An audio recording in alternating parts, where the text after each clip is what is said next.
இயேசுக்கு புரியுது என்னருந்தமிழ், என் இறை முருகனுக்கு புரியாதாடாடே. என்னடா கொடுமை, என்ன கொடுமை. உடனே நீ இஸ்லாத்தை பேசியா? டே பாங்கு தாண்டா, பாங்கொலி ஒன்று தாண்டா அரபுல கேட்கும். நான் பல திருமணங்களுக்கு உறவினனா இருந்து சாட்சி கையெழுத்து போட்ட மகன்டா. இஸ்லாமிய திருமணங்களுக்கு திருமண ஒப்பந்தத்திலிருந்து பல்வேறு செய்திகள் தூய தமிழில் தான் பரிமாறப்படும். பள்ளிவாசலி போய் வேணா பாரு, பாங்கொலி கேட்கும். நபிகள் நாயகம் அரபு நாட்டில் தோன்றிய ஒரு மகான்.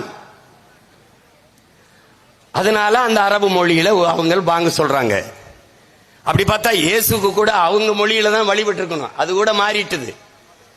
ஆனால் சிவனும் முருகனும் மாயோனும் என் இறை, என் முன்னவன். நீ அவனை கேப்பியா இவனை கேப்பியா? நான் எங்க அப்பனை தாண்டா கேட்க முடியும். டே மானங்கட்டவன, அவனை கேப்பியா இவனை கேப்பியா? நான் எவனடா கேட்கணும்? எவனை கேட்கணும்? ஆகமம், ஆகமம் இறை பணுவல் தானடா ஆகமம். எங்க மாணிக்க வாசக பெருமகனார் எங்கள் ஆதிப்பாட்டன் சிவனை பாடும்போது நமச்சிவாய வாழ்க, நாதன் தாள் வாழ்க, இமைப்பொழுதும் என் நெஞ்சில் நீங்காதான் தாள் வாழ்க, கோகலி ஆண்ட குருமனிதன் தாள் வாழ்க, ஆகமமாய் நின்ற அன்னிப்பான் தாள் வாழ்க. ஆகமமாவே அவனே நின்றான் என்கிறான்.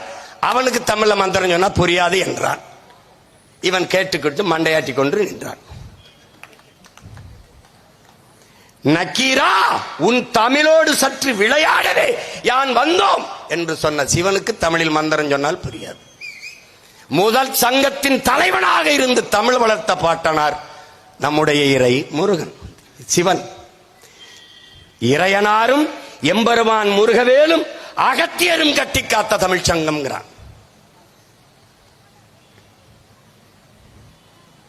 நீ கதைன்னு வச்சுக்க, நீ புராணம்னு கூட வச்சுக்க, அதெல்லாம் புழுகுன்னு வச்சுக்க. ஆனால் அங்கே எங்கள் தமிழ் இருந்தது என்பதை எவனும் மறுக்க முடியாது. அவன் திருவிளையாடல் படத்தே நீ பாரு, பானபத்திரர் அவன் பாடும்போது பாரு, தமிழுக்கு பழி நேர்ந்தால் உனக்கின்றி எனக்கில்லைன்ட்டான். சிவன்கிட்ட போய் உன் தமிழுக்கு பிழை நேர்ந்தால் அது உனக்குத்தான், எனக்கு இல்லைன்ட்டான். ஏன்னா சிவனும் தமிழும் வேறல்ல. என் முருகன் இறை, என் முருகன் முருகனும் தமிழும் வேறல்ல.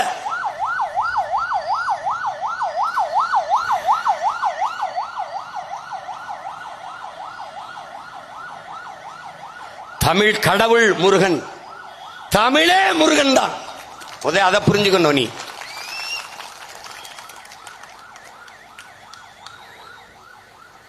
அவை வர்றா அந்த கதையில படத்திலே வரும் உனக்கு. அதானே நமக்கு சொல்லுது வரலாறு. மூட்டை முடிச்ச கட்டிக்கிட்டு வர்றா, நம்ம ஆள் உட்கார்ந்து மாடு மேய்ச்சிக்கிட்டு இருக்கான். அது வர்ற போது அவ களைத்து போய் உட்கார்றா. என்ன பாட்டி களைப்பா இருக்கா? நான் வேணா உனக்கு பழம் உளிக்கி போடவா, நாவர் பழம் உளிக்கி போடவா அப்படின்றான். சரி போடு அப்படின்னப்பா போய் ஏறி உழுக்கிறான். பாட்டி உனக்கு சுட்ட பழம் வேணுமா சுடாத பழம் வேணுமான்னு கேட்கிறான். பழத்துல கூட வாப்பா, சுட்டது சுடாதது இருக்கு பாருன்னு போய் உலுக்கி விடுறான். சத்துன்னு கனிஞ்ச பழம் தரையில் விழுந்தோன்னா மண்ணுல ஒட்டிக்கிறது. பாட்டி பசியோடு இருந்தோன்னா அவை பெருமாட்டி எடுத்து ஃபூன் ஊதுறா. என்ன பாட்டி படம் சூடா இருக்கான்னு கேட்டான். தப்புன்னு செவில்ல ஒருத்தன் அரைஞ்ச மாதிரி இருக்கு. திரும்பி யாரப்பா நீ? அப்பா அப்படின்னோடனே என்னைய தெரியல நல்லா பாருன்றான் முருகன். அப்பா ஞான பண்டிதா அவ பாடுறா. என்னடா என்னது விளையாட்டு? உன் தமிழோடு சற்று விளையாடவே, உன் தமிழள்ளி பருகவே நான் வந்தேன் அவையேங்கிறான்.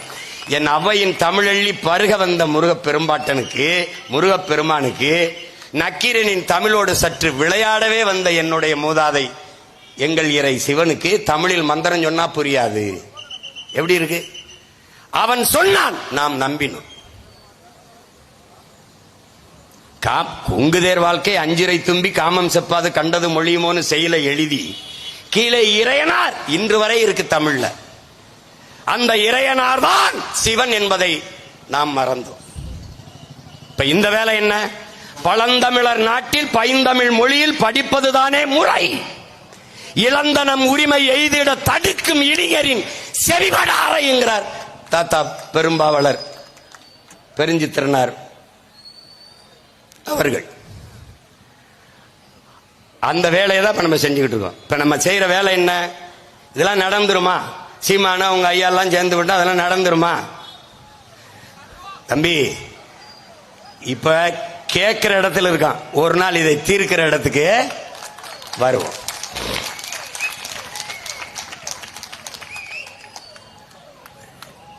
நீ ஆழ்ந்து பார்த்தீங்கன்னா நம்ம எவ்வளவு நுட்பமாக உன் முதல்ல பாரு. நம்முடைய பாட்டன் பாரதி வானம் வானம் அளந்த அனைத்தும் அளந்த வன்மொழி வாழியவங்கிறான். வானம் அளந்த அனைத்தும் அளந்த மொழி, வானம் அளந்த அனைத்தையும் அளந்த மொழிடா தமிழ்ங்கிறான்.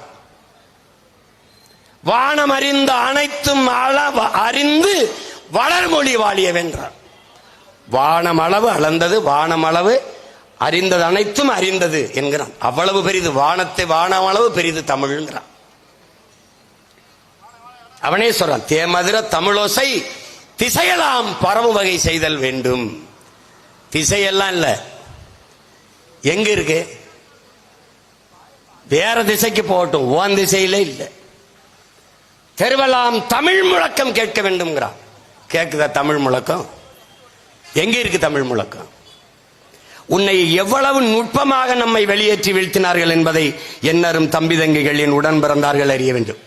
முதலில் நம்மை மொழியிலிருந்து வெளியேற்றினார். எப்படி? எங்க ஐயா மணியரசன் ஐயா விளக்குனாங்க பாருங்க. ஐயா வெங்கட்ராமன் ஐயாவும் சொன்னாங்க, ஒருத்தன் கோயிலுக்குள்ள வராதே தீட்டுங்க. நான் கோயிலை கட்டினவன் யாரு? நான். உள்ள கற்ப கிரகத்தை கட்டினவன் யாரு? நான் தான். உள்ள சிலையா இருக்கிற இறை வடி சிலையை செதுக்கினது யாரு? அதுவும் நான் தான். சாரம் கட்டி தூக்கிட்டு போய் இறக்கி வச்சது யாரு? அதுவும் நான் தான். அப்ப நான் தொடும்போது, செதுக்கும் போது, உள்ள கொண்டு வைக்கும் போதெல்லாம் வராத தீட்டு. ஒரு கொஞ்சம் செம்ப வச்சுட்டு ஒரே சுக்லாம்பிரதம் கிளாம்பிரதம் மந்திரம் தெளிச்ச உடனே நான் என்ன ஆயிட்டேன்? நான் தீட்டாயிட்டேன். நான் தொட்டு செதுக்கிய சிலை எப்படா எனக்கு தீட்டாச்சு? அவன் வெளியில நில்லுனா நான் நின்னேன். அங்கதான்டா எல்லாம் முடிஞ்சது.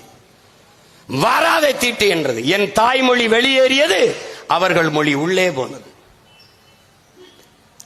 அருமை உடன் பிறந்தார்களே, கோயில் நமக்கு வழிபாட்டு தலம் மட்டுமல்ல, வரலாற்று பேராவணம் என்பதையும் நினைவில் வைத்துக் கொள்ள வேண்டும். அந்த கோயில்களின் மதில் சுவர்களிலே தான் நம்முடைய வரலாற்று பேராவணம், கல்வெட்டுகள், குறிப்புகள் எல்லாமே இருக்கிறது. இன்றைக்கும் குடவாயல் பாலசுப்பிரமணியம் ஐயா அவர்கள் எழுதிய நூலை படிக்கும் போது 18ஆம் நூற்றாண்டிலே அந்த கோயிலிலே, அந்த கல்வெட்டிலே என்று எழுதுகிறார் என்றால் அதுதான் நமக்கு வரலாற்று பேராவணம். ஒரே நேரத்தில் வழிபாட்டிலிருந்தும், மொழியிலிருந்தும், வரலாற்றிலிருந்தும் திட்டமிட்டு வெளியேற்றியவர்கள் இந்த இந்திய திராவிடர்கள்.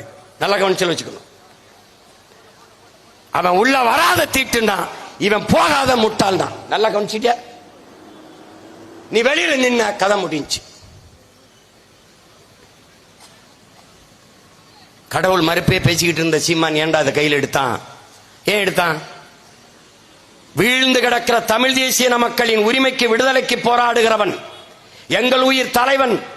அவன் எங்களுக்கு கற்பித்தது 3 சுவத்தை வைத்து ஒரு வீட்டை கட்ட முடியாது, 4 சுவரையும் வைத்துத்தான் வீட்டை கட்ட முடியும். அவன் மொழி, அவன் வழிபாடு, அவனுடைய மெய்யியல் கோட்பாடு எல்லாவற்றையும் சேர்த்து மீட்பதுதான் ஒரு தேசியத்தின் முழுமையான விடுதலையாக அமையும்.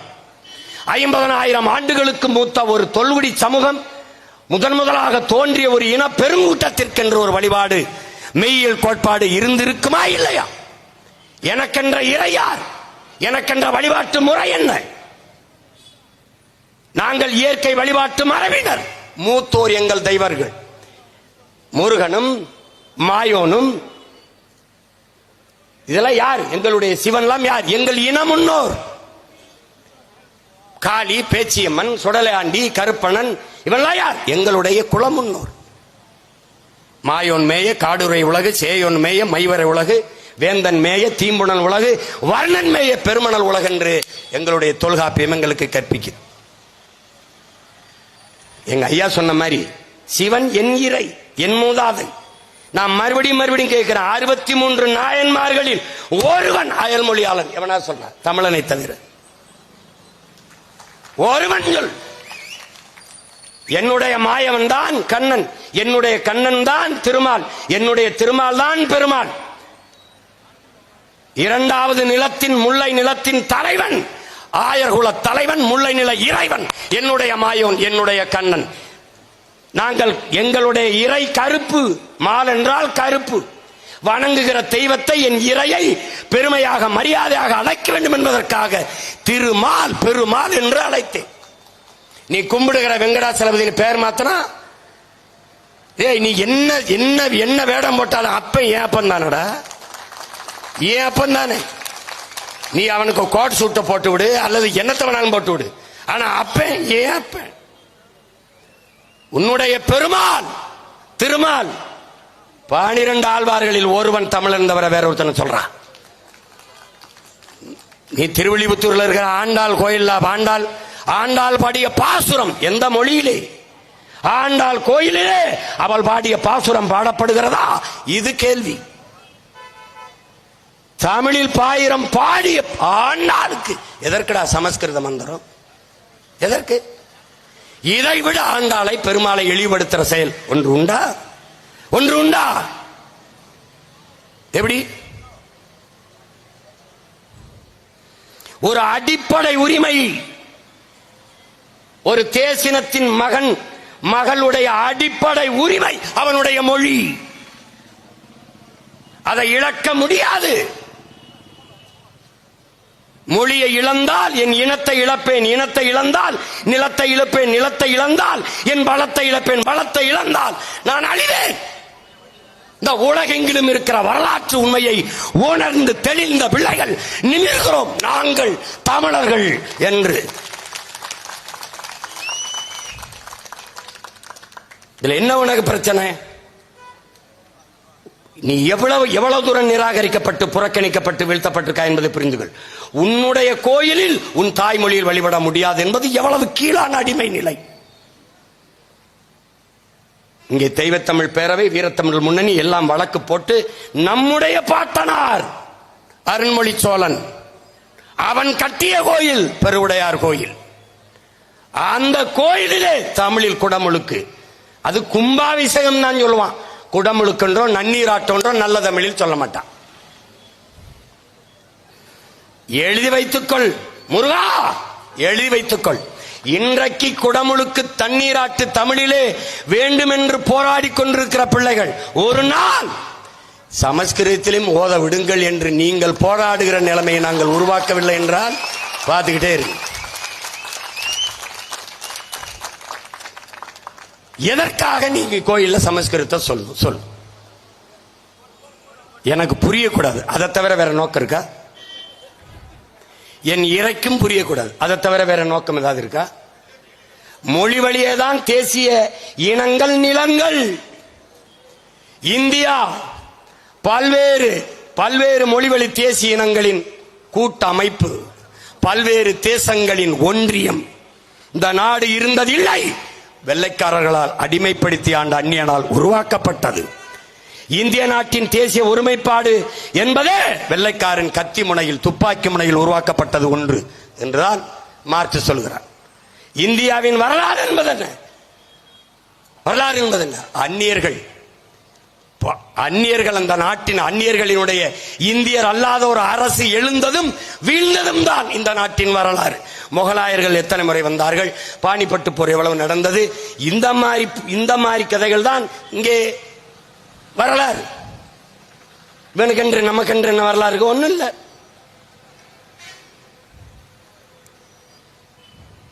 அது இருந்ததில்லை, உருவாக்கப்பட்டது. அப்ப பல்வேறு மொழிவழி தேசிய இனங்களாக பிரித்து நிலங்களாக பிரிக்கிறது. மொழி வழியேதான் மாநிலங்கள் பிரிக்கப்பட்டது. தெலுங்கர்கள் கூடி வாழ்கிற நிலப்பரப்பு ஆந்திரா, மலையாளிகள் கூடி வாழக்கூடிய நிலப்பரப்பு கேரளா, தமிழர்கள் கூடி வாழக்கூடிய நிலப்பரப்பு தமிழ்நாடு, இப்படி பல்வேறு மாநிலங்கள் பிரிக்கப்பட்டது. அதை போல சமஸ்கிருத மொழி பேசக்கூடிய மக்களுக்கு பிரிக்கப்பட்ட மாநிலம் எது? ஒண்ணும் இல்லை. அப்ப எதில் அது உயர்ந்தது? எதிலே உயர்ந்தது? இந்த நாட்டிலே எங்க ஐயா சொன்னதான் திருப்பி சொல்றது, 26 தேர்தலிலே திராவிடனுக்கு தலைமுழுக்கு செய்யல, நம்ம வாழ்ந்து பயனில்லை. வெறி கொண்டு ஒவ்வொரு மான தமிழ் பிள்ளை நல்ல தமிழ் தாய்க்கும் தமிழ் தகப்பனுக்கு பிறந்த மக்கள், மான தமிழச்சி மாறிலே பால் குடித்து வளர்ந்த பிள்ளைகள் இனமானமும் தன்மானமும் கொண்டு கிளர்ந்து எழவில்லை என்றால், விழிப்புட்டு எழவில்லை என்றால் வீழ்ந்த பேரினத்தை எழுப்புவது என்பது கடினம். இவர்களை போல ஒரு ஏமாற்றுக்காரர்கள், பொய் புரட்டை கட்டமைத்தவர்கள் உண்டா? உண்டா? ஐயா கருணாநிதி அவர்கள் பிறந்த தினத்தை செம்மொழி நாள் என்று கொண்டாடுகிறார். செம்மொழிக்கும் அவருக்கும் என்ன சம்பந்தம்? அவர்தான் செம்மொழியாக ஆக்கினார். அவர்தான் என் மொழி செம்மொழியாக இருந்ததா, நீங்கள் செம்மொழி என்று சொன்னதால் செம்மொழியா ஆனதா? இதான் கேள்வி. எப்படி இது? என் மொழி செம்மொழி.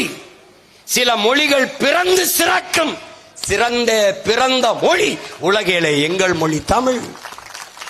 உலகில் எல்லா மொழியும் மானுடனால் பேசப்பட்டது. என் உயிர் தமிழ் மொழி இறைவனால் பேசப்பட்டது. மணி நெற்றி உமிழ் செங்கன் தனல் புரை சுடர் கடவுள் தந்த தமிழ்ங்கிறான். இறையனார் சிவனே தந்த தமிழடா அப்படிங்கிறான். நீ என்கிட்ட வந்து பேசிட்டு இருக்கிற. நீ கேரளாவில் வாழ்கிற ஆற்றூர் ரவிவர்மன் மிகப்பெரிய கவிஞன். அவன் சொல்றான், உலகிலேயே ஆகப்பெரும் இலக்கியங்களை தங்கள் தாய்மொழியிலே படிக்கிற வாய்ப்பை பெற்றவர்கள் ஒன்னு கிரேக்கர்கள், இன்னொன்று சீனர்கள். அதை போல இந்தியாவிலே தமிழர்கள் மட்டும்தான் ஆகப்பெரிய இலக்கியங்களை தங்கள் தாய்மொழியிலே படிக்கிற வாய்ப்பை பெற்றவர்கள். அந்த தமிழ் மொழி என் தாய்மொழியின் தாய் என்பதிலே எனக்கு பெருமை என்று ஆற்றூர் ரவிவர்மா என்கிற ஆகச் சிறந்த கவிஞன் பதிவு செய்தார். என் மொழியை பேசுறதுக்கு அவ்வளவு கஷ்டமா இருக்கு, படிக்கிறதுக்கு இருக்குது. உன்னை வழிபாட்டில் இருந்து வெளியேற்றினா, வழக்காடு மன்றத்தில் உன் தாய்மொழி இல்லை வெளியேற்றினா, கோயில் கருவறையில் இல்லை, தாயின் கருவறை இல்லை, அறிவு கருவறையான பள்ளி கல்லூரிகளில் இல்லை, தாய்மொழி இல்லை. தாய்மொழியை இழந்து மறந்துவிட்ட இனம் உலக வரலாற்றில் வாழ்ந்ததாக ஒரு சிறு செய்தி கூட கிடையாது. இப்போது நீ யார்? நீ தமிழன் இல்லை, நீ தமிங்கிலன், நீ தங்கிலீஷ்காரன்.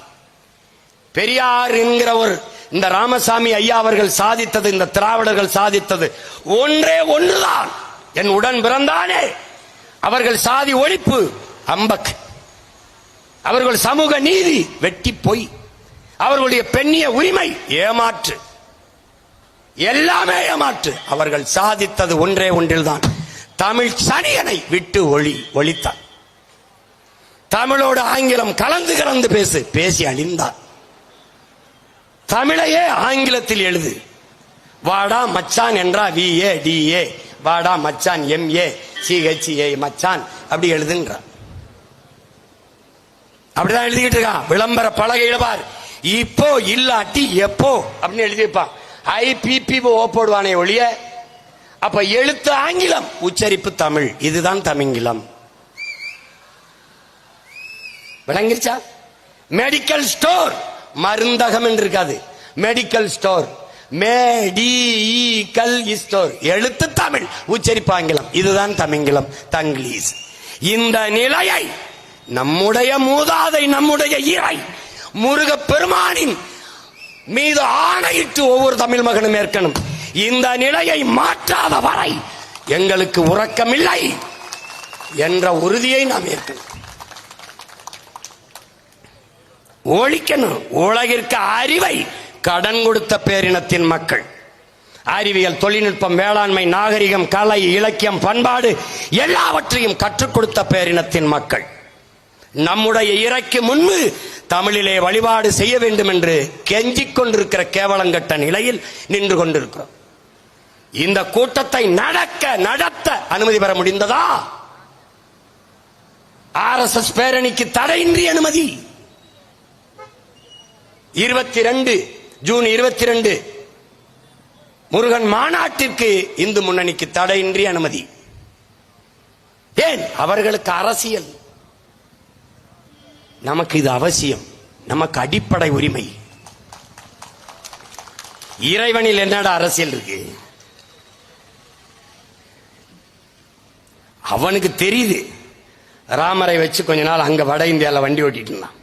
ஜெய் ஸ்ரீராம் ஜெய் ஸ்ரீராம். தம்பி இந்த எல்முருகன் தான் கேட்குறாங்க, என்னங்க இப்படி அநியாயமா இவ்வளவு நடந்துருச்சுங்க. ஜெய் ஸ்ரீராம் என்னங்க இப்படி விலைவாசியெல்லாம் இவ்வளவு வேறு? ஜெய் ஸ்ரீராம் ஜெய் ஸ்ரீராம் பேட்டியில இருக்கு. அவர் கேட்க கேட்க ஜெய் ஸ்ரீராம்னே போயிட்டாப்ல. நான் கூட சொன்னேன், நீ எல்லாம் தேர்வுக்கு எழுத சரியா படிக்கலன்னா ஜெய் ஸ்ரீராம்னு எல்லா பக்கத்தையும் எழுதிட்டு வா, நீ தேர்ச்சி பெற்றுவாய். அவர்கள் எல்லா நோய்க்கும் ஒரு மருந்து வச்சிருந்தார்கள், ஜெய் ஸ்ரீராம். ராமர் கோயில் கட்டுவது ஒரு பிரச்சனை. அந்த பிரச்சனை இருக்கிற வரை அவர்களுக்கு அரசியல் வலிமையாக இருந்தது.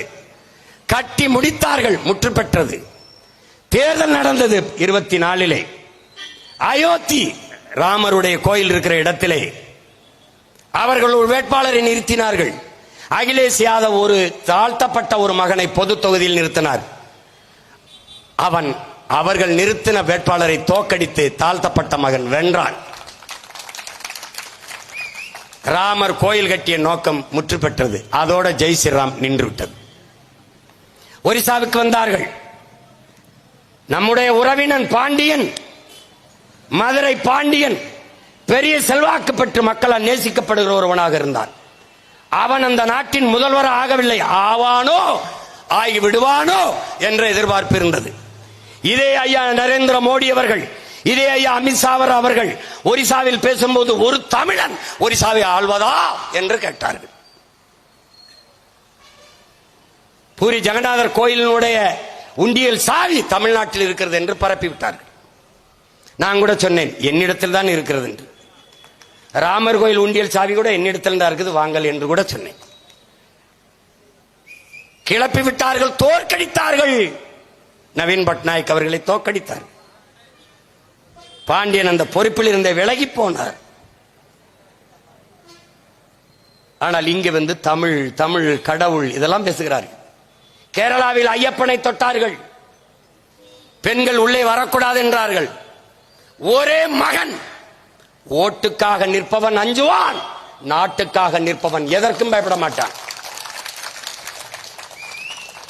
ஐயப்பனை கும்பிட பெண்கள் வழிபட வரக்கூடாது. சிவனை கும்பிடலாம், முருகனை கும்பிடலாம், எல்லோரையும் கும்பிடலாம். ஐயப்பன் வரக்கூடாது, பெண்கள் வரக்கூடாது. எப்படி இருக்கு? கோயிலில் ஒரு கருவறை இருக்கிறது, அது நாம் உருவாக்கியது. என் தாயிடத்தில் ஒரு கருவறை இருக்கிறது, அது நம்மையே உருவாக்கியது. எது சிறந்தது என்று கேட்டினேன், கேள்வியை எழுப்பினேன். கோயில் இருக்கிற கருவறை வெறும் கற்கள், சிமெண்ட், செங்கல், சாந்து. என் தாயின் கருவறை ரத்தம், சதை, எலும்பு, நரம்பு, எதுன்னு கேட்டேன். ரத்தமும் சதையுமால் ஆனது என் தாயின் கருவறை. அதை விட புனிதமானதா? நொறுங்கி போனது. ஐயப்பனை கையில் எடுத்தார்கள், தோற்றே போனார்கள். ஒரிசாவில் பூரி ஜெகநாதரை எடுத்தார்கள். தமிழ்நாட்டில் முதலில் சிவனைத்தான் தொட்டார்கள். அது மார்க்கெட்லாம் போச்சு, எடுவல்ல. அப்ப யாரு பரபரப்பா இருக்காங்க? சிவனுக்கு 63 நாயன்மார்கள், தேவாரம், திருவாசகம், எல்லா 12 திருமறைகள் எல்லாம் இருந்தது. ஆனால் எங்கள் இறை தமிழ் முன்னவன் முருகனுக்கு ஒன்றுமில்லை. நக்கீரன் பாடிய திருமுருகாற்று படைக்கு பிறகு எதுவும் இல்லை. சந்தை மதிப்பு இழந்த ஒரு நடிகன் போல தமிழர்களால் கைவிடப்பட்டு நிராகரிக்கப்பட்ட தமிழ் இறை நின்றான் முருகன். அந்நேரத்திலே நம்மிட முன்னோர் அருணகிரிநாதர் என்கிற பெரும்பாவளன் வந்தான். திருப்புகழ் பாடினான் முருகன் மேலே. பக்தி திரு முத்து திருநகை என்று பாடினான். எழுந்தான் மறுபடி முருகன் தமிழின மக்களின் உள்ளத்தில், இல்லத்திலே.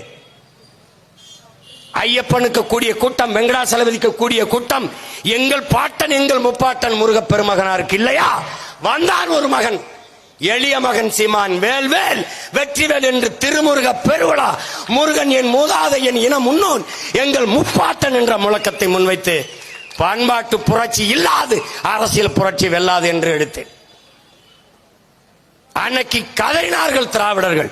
ஐயோ நாடு நாசமாகி போனது என்றார்கள். வேல்வேல் வீரவேல் வெற்றிவேல் என்று பாய்ந்தார்கள். நானும் என் தம்பிதங்கள், நாம் தமிழர் பிள்ளைகளும் பதறினான் திராவிடர். மறுபடி அப்பனும் மகனும் தூக்கினார்கள், வேல்வேல் வெற்றிவேல் என்று. மறுபடி அவர்களே முருகன் மாநாடு போட்டார்கள். இப்போது திராவிடர்களுக்கும் அவர்களுக்கும் போட்டி. யார் முருகனுக்கு சொந்தம் என்று. யார் முருகனுக்கு சொந்தம்?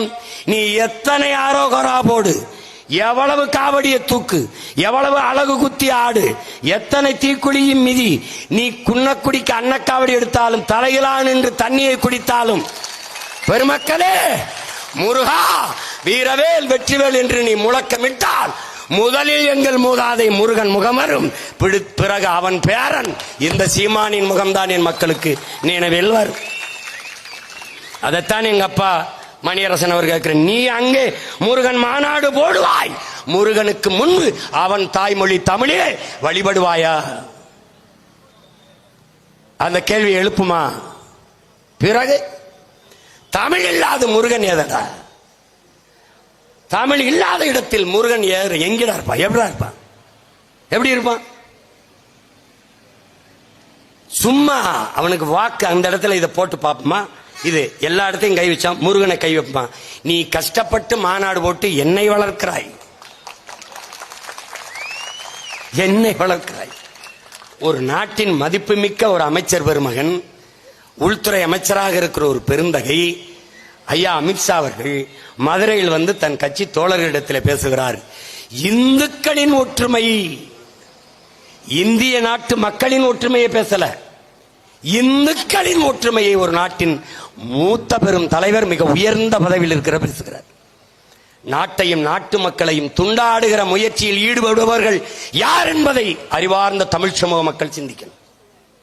இவர்கள் யார் தெரியுமா? இந்துக்கள் ஒற்றுமை, பாரத மாதாக்கு ஜெய், இந்த ஜெய் ஸ்ரீராம் இதெல்லாம் பேசுகிற பெருமக்கள் யார் தெரியுமா? என் உடன் பிறந்தவனே யார்? இந்த நாடு அடிமைப்பட்டு கிடக்கிற போது இந்த நாட்டின் விடுதலைக்கு போராடியவன் எல்லாம் பாகிஸ்தான் பங்களாதேஷிலே இருக்கிறான். இந்த நாட்டு விடுதலைக்கு போராடாதவன் பாரதிய ஜனதாவிலும் பாராளுமன்றத்திலும் இருக்கிறார். போய் வரலாற்றை பேசிப்பார். நீங்கள் இந்த நாட்டின் விடுதலைக்கு போராடிய ஒரு போராட்டம் சொல்லுங்கள் என்று ஒரு போராட்டத்தை பட்டியலிட சொல். சவர்க்கர் என்பார்கள் பலமுறை மன்னிப்பு கடிதம் எழுதி கொடுத்த ஒரு கோழை. அவர் வீரன் என்றால், அவன் வீரன் என்றால் பகத்சிங்குக்கு பேர் என்ன? அவர் வீரன் என்றால் என் பாட்டன் பூலித்தேவனுக்கு பேர் என்ன? அவர் வீரன் என்றால் என் பாட்டன் தீரன் சின்னமலைக்கு பேர் என்ன? நீ என்ன வரலாறு வச்சிருக்க உனக்கு? நீ விவேகானந்தர், உன் ஆன்மீக புரட்சிங்கிற, ஆன்மீக மறுமலர்ச்சிங்கிற. எங்கள் பாட்டன்கள், எங்கள் இன முன்னோர், அவர்களை விட சமய புரட்சி செய்த ஒருவன் வைகுந்தர் வள்ளலாரை தாண்டி இந்த நிலத்தில் ஒருவனும் இல்லை. நீ ஒரு விவேகானந்தர், எத்தனை விவேகானந்தர் எனக்கு? நீ ஒரே ஒரு பெண் சான்சி ராணி, அவள் பிறப்பதற்கு 85 ஆண்டுகளுக்கு முன்பே பிறந்து போராடி இறந்த வீர மரத்தி என் பாட்டி வேலு நாச்சியார், வீர பெரும்பாட்டி எனக்கு. நீ ஒற்றை ஒற்றை ஒற்றை சிவாஜி, மராட்டிய மன்னனை வீர சிவாஜி என்று தூக்கி வருவாய், அது உனக்கு. எனக்கு எத்தனை வீர பெரும்பாட்டங்கள்! பூலித்தேவன், தீரன் சின்னமலை, அழகு முத்துக்கோன், சுந்தரலிங்கனார், வெள்ளையத்தேவன், எத்தனை பேர், எத்தனை பேர்! மாமன்னர்கள், மருதிருவர்கள், எங்கள் முன்னவர்கள் போல சற்று மிரத்தில் சளைக்காதவர்கள். யாராவது போராடி தூக்கில தொங்கியிருக்கானா? தொங்கியிருக்கானா? தொங்கியிருக்கானா? வரலாறு உண்டா? எங்கள் பாட்டனை அழகு முத்துக்கோனை கைது பண்ணிட்டான், அவன் நின்றுகிட்டு இருக்காப்ல. எப்படி தந்திரமாக சூழ்ச்சி செய்து உன்னை வீழ்த்தினோம் பார்த்தாயா? டேய், நாங்கள் தோற்றாலும் வீரமிக்க மறவர் கூட்டமாக வரலாற்றில் வீழ்வோமடா. நீ வென்றாலும் துரோகி என்றுதான் பதிவு செய்யப்படுவாய். பீரங்கி குண்டுகள் துளைக்க முடியாத மண்கோட்டை சுவரை கட்டி ஆண்ட மகன் நம்முடைய பாட்டனார் பூலித்தேவன் அவர்கள். நீ ஒண்ணு சாதாரண எவனுக்கு நாம் குறைஞ்சவன்ல. தீரன் சின்னமலை மரணத்துக்கு அஞ்சாத மாவீரர்கள் நமது முன்னவர்கள். மரண கயிற்றை கொண்டு வருகிறான் வெள்ளைக்காரன், தூக்கு கயிறை பறித்து களத்திலே மாட்டிக்கொண்டு அவன் நெஞ்சிலே வைத்து, போடா நீ என் எதிரி, மரணத்தை கூட எனக்கு பரிசாக தந்தாய் என்று வரலாறு பதிவு செய்துவிடக் கூடாது என்று சொல்லி மாண்டவன் நம்முடைய பாட்டன் தீரன் சின்னமலை. மறவர்கள் மருதிருவர்கள் இருவர் கழுத்திலுமே தூக்கு, முழங்காலை கட்டி பிறங்கையை கட்டி முட்டிக்கால் போட வைத்து தூக்கு கயிறுக்கு முன்பு நிறுத்தியிருந்தான் வெள்ளைக்காரன். பெரியவர் சிரித்தார். பெரிய மருது நம் பாட்டன், ஏன் சிரிக்கிறாய் என்றார். நாங்கள் உன்னை எதிர்த்து போரிட்டோம், தூக்கில் போடுகிறாய், இந்த 7 வயது சிறுவன் என்னடா செய்தான் என்று கேட்டார். இவனுக்கு எதுக்கடா தூக்கு கயிறை மாட்டியிருக்கிறாய் என்று. அச்சமடா அச்சம். மருதுபாண்டியர் வம்சத்திலே வந்தவன் 7 வயது சிறுவனை விட்டுவிட்டு சென்றாலும் எதிர்காலத்தில் நம்மளை கொன்று ஒழிப்பான் என்கிற அச்சம். அதனால் இந்த 7 வயது சிறுவனை தூக்கில் இடுகிறாய். எப்படிப்பட்ட ரத்தத்தில் பிறந்தவன். கூனி குறுகி 1 சீட்டு 2 சீட்டு முக்கா சீட்டு, அரைப்படி அரிசி, வேட்டி, சேலை, 1000 ரூபாய். கையேந்தி நிக்கிறியடா, கையேந்தி நிக்கிறியடா மானங்கட்டவனை. உன் மூதாதை வேலை வைப்பதுக்கு வெள்ளக்காய், வெள்ளரிக்காய், வெண்டைக்காய் வெட்ட அல்லடா. நம் இனத்திற்கு மொழிக்கு எதிராக எவந்தலை வந்தாலும் வெட்டி வீழ்த்த தாண்டா வேலேந்தி நிற்கிறான். வேல் வேல் வீரவேல் வெற்றிவேல் என்று முழக்கமிட்டால் உனக்கு வீரம் வரலைனா உன் பிறப்பு சந்தேகம் பண்ணுமடா. 76 குண்டம், 76 குண்டத்திலே இவர்கள் யாகம் வளர்த்து இந்த குடமுழுக்க, இந்த நன்னீராட்டை இவர்கள் சமஸ்கிருதத்திலே சொல்ல இருக்கிறார்கள். ஒரே ஒரு குண்டத்தில் தமிழில் சொல்லுங்கள் என்பதை ஏற்க மறுக்கிறார்கள்.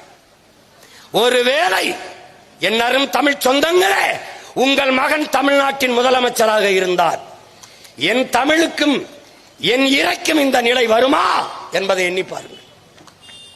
என்ன நடக்கும்? தானா நடக்கும். தமிழிலே குடமுழுக்கு. அவர்கள் சொன்னது என்ன தெரியுமா? ஒரு குண்டத்தில் கூட தமிழில் சொல்ல முடியாது. இந்த துணிவு எப்படி வந்தது? திராவிட ஆட்சி, திராவிட மாடல் ஆட்சி இருக்கிறதுனால தானே. ஏனால் தமிழுக்கும் அவர்களுக்கும் ஒரு சம்பந்தம் இல்லை. ஏன் இந்த வழி அதிகாரத்தில் இருக்கவர்களுக்கு வரவில்லை? தமிழன் கோவப்படுவான், தமிழன் நமக்கு வாக்கு செலுத்த மாட்டான் என்கிற அச்சம் ஏன் வரவில்லை? ஏனென்றால் தமிழன் தமிழனாக இல்லை. தமிழன் யார்? சாதி. தமிழன் மதம். சாதி மத சகதிக்குள் வலுவாக சிக்குண்டான். மேலே எழுந்தால் சாராயம், திரை கவர்ச்சி. மேலே எழுந்தால் பணம் மழை. சத்தான் தமிழன். எந்திரிக்கவே முடியவில்லை. இந்த நிலையில் நின்று கொண்டிருக்கிறாய் நீ. அவர்கள் பேச மாட்டார்கள், செய்ய மாட்டார்கள். அதுவும் 12:30 மணிக்கு தான் குடமுழுக்கு செய்வாங்களாம். கும்பாபிஷேகத்தை 12:30 மணிக்கு. ஏன்? அப்போதான் அயோத்தியில் ராமருக்கு பிரதிஷ்டை பண்ண நேரமா 12:30 மணி. அதனால என்ன? அதனாலதான் அந்த நேரத்துக்கு பிரதிஷ்டை பண்ணதான் இந்தியா முன்னேறி இருக்கான். நம்புங்க, இந்தியா முன்னேறிடுச்சு. அப்ப இந்தியா முன்னேறினது போல தமிழ்நாடு முன்னேற வேண்டும் என்றால் அதே 12:30 மணிக்கு குடமுழுக்கு நடத்தணுமா? ஏன்னா அப்ப இந்தியா முன்னேறிச்சுன்னா தமிழ்நாடு முன்னேறி இருக்கணும்டா. அப்ப தமிழ்நாடு தனியா இருக்கு, இதுக்கு தனி மந்திரம் வச்சிருக்காங்க. எப்படி இருக்கு? இதையெல்லாம் தீர்மானிப்பவர் யார்? அவர்களே. அவர்களே. என்ன கொடுமடாது, என்ன கொடுமை. இது என்ன செய்யறது சீமான்? ஒரே வழிதான் இருக்கு. ஒரே வழிதான் நமக்கு இருக்கிறது. என் உடன் பிறந்தானே, ஒரே வழி. 7ஆம் தேதி நடக்கிற குடமுழுக்கில் தமிழில் குடமுழுக்கு செய்யல, மந்திரங்கள் ஓதப்படல. நிறைமொழி மாந்தர், மறைமொழி தானே மந்திரம் என்பங்கிறான். நாங்கள் நிறைமொழி மாந்தர்கள். என் மொழி முழுமையான மொழி. என் மொழி கணக்கில்லாத உயிர் சொற்கள், கலை சொற்கள், வேர் சொற்களை கொண்ட மொழி. உலக மொழிகளுக்கெல்லாம் தாய். எல்லா மொழிகளும் என் மொழி சொற்கள் பரவி கிடக்கும். நீ பார்க்கலாம், மொழியியல் ஆய்வறிஞர் எல்லோரும் சொல்வார்கள். நம்முடைய நாட்டின் மதிப்புமிக்க முதன்மை அமைச்சர் ஐயா நரேந்திர மோடி உலகமெங்கும் சென்று உலகிலே முதல் மூத்த மொழி தமிழ் எங்களுடைய நாட்டில் இருப்பது எங்களுக்கு பெருமை என்று பேசி வருகிறார். நாம பேசுவதே அவர் பேசுகிறார். திருப்பி என்ன சொல்லுகிறார்? இந்திய மொழிகளின் தொன்மையை தமிழிலிருந்து அறியலாம் என்று சொல்கிறார்.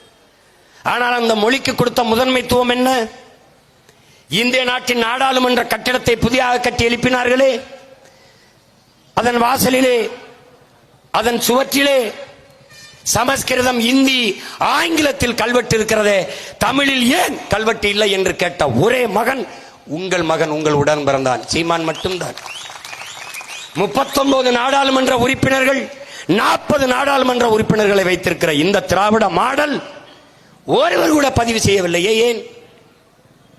ஏனென்றால் தமிழுக்கும் அவர்களுக்கும் தொடர்பில்லை. அவர்களுக்கு தமிழ் தேவையே இல்லை. செய்திகளை உடனுக்குடன் தெரிந்து கொள்ள உங்கள் கரம் டிவியை சப்ஸ்கிரைப் செய்யுங்கள். அதோடு பெல் பட்டனையும் கிளிக் செய்யுங்கள்.